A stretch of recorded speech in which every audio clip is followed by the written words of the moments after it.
ओम शांति। एक बारी अव्यक्त बाप दादा ने हम बच्चों को समझाया। बाबा ने कहा, मीठे बच्चे, भक्ति मार्ग में भगत तुम बच्चों के नाम का सिमरन करते, परंतु ज्ञान मार्ग में ईश्वरीय परिवार में जो महान आत्माएं हैं, विशेष आत्माएं हैं, उनके गुणों का सिमरण होता। क्योंकि उनके गुणों का सिमरण कर करके घड़ी घड़ी जिस बात का सिमरण किया जाता है वो जीवन में धारण हो जाता है। तो हम सवेरे से लेकर के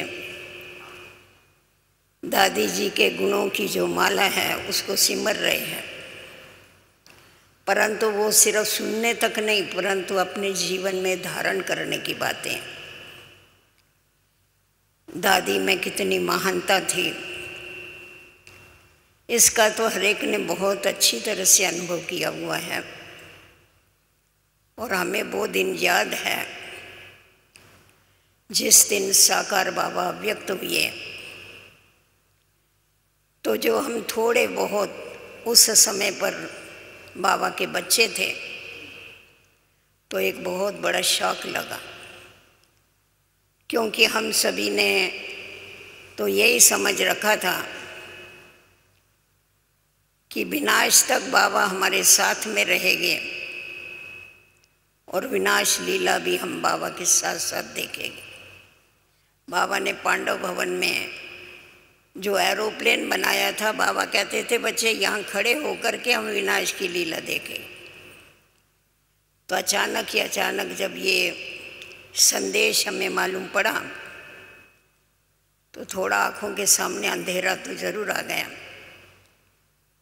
परंतु उसके बाद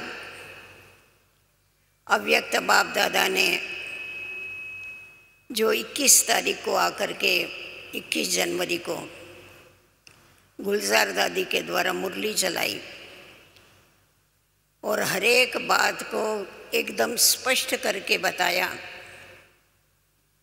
और बाबा ने हमें ये भी खास पक्का कराया कि किसी के बाप को अगर ऊंचाई की डिग्री मिलती है,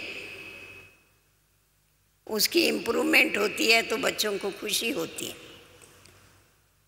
तो बाबा अव्यक्त बने हैं साकार से, 1 डिग्री उनकी ऊंची हो गई तो तुम बच्चों को इसकी खुशी होनी चाहिए। हमने देखा बाबा ने गुलजार दादी का ही तन क्यों चुना, क्योंकि गुलजार दादी की जो निरसंकल्प अवस्था थी, उस निरसंकल्प अवस्था ने, उनकी पवित्रता ने, उनकी निर्मल वाणी ने और निमित्त भाव, और उसके साथ साथ कभी भी हमने देखा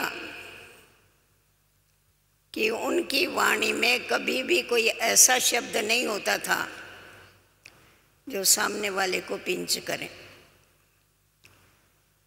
दादी का रथ जब शिव बाबा ने, बाप दादा ने चुना, दादी ने अथक होकर के 12-12, 13-13 घंटा एक ही पोज में बैठ करके सेवाएं की। बल इतनी बड़ी ऑलमाइटी अथॉरिटी और साथ साथ में ब्रह्मा बाबा उनके तन में आते थे, परंतु फिर भी रथ की कमाल थी। और ऐसी भाषणा दिया हम सभी को, जैसा बाबा किसी से भी बात करते थे तो जो साकार में बात की होती थी उसको कंटिन्यू करते थे। उसमें से गुलजार दादी को कुछ भी मालूम नहीं होता था, परंतु बाबा को, साकार बाबा को जो बात मालूम होती थी, बाबा कंटिन्यू करके आगे हम लोगों को पालना देते थे, बात करते थे, समाचार पूछते थे। और हम देखते थे कि दादी को तो अनेकों से मिलते हुए भी दादी जैसी सबसे न्यारी और प्यारी रहती थी। तो बाबा के इतने नज़दीक जैसा हमने ब्रह्मा बाबा के नेत्रों से अलमाइटी बाबा को देखा, वैसा ही इनके नेत्रों से हमने बाप दादा को देखा, उसकी अनुभूति किया। और इतनी निर्माण, इतनी नम्र चित्त दादी, उसको कभी भी किसी बात का अहंकार नहीं आया, क्योंकि भगवान कभी भी किसी का अहंकार नहीं सहन कर सकता। तो दादी की नम्रता ने ही भगवान को अपनी तरफ खींच लिया, ये हमेशा ध्यान में आता था।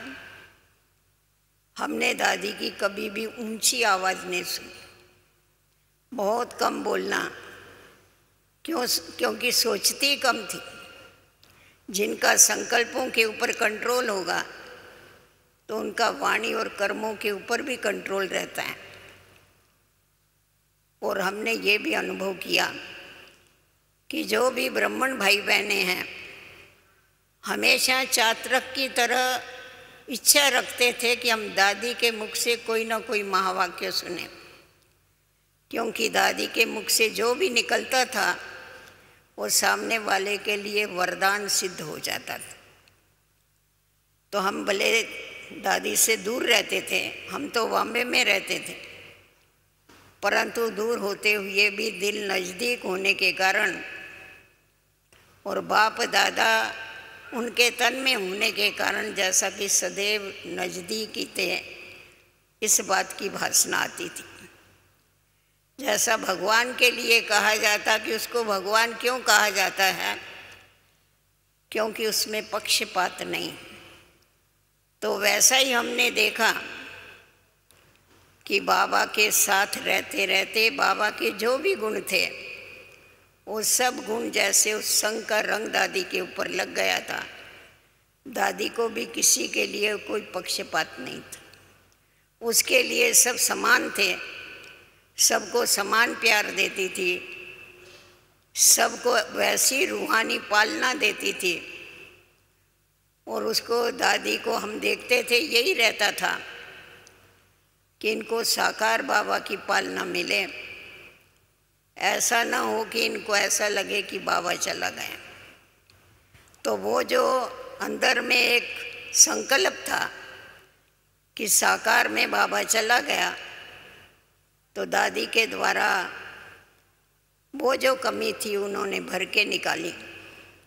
और हमें सदैव यही लक्ष्य रहता था कि दादियों के अंदर ये जो खूबियाँ हैं ये सिर्फ हमें देखनी और वर्णन नहीं करनी है, परंतु हमें भी उनके जैसा ही बनना है।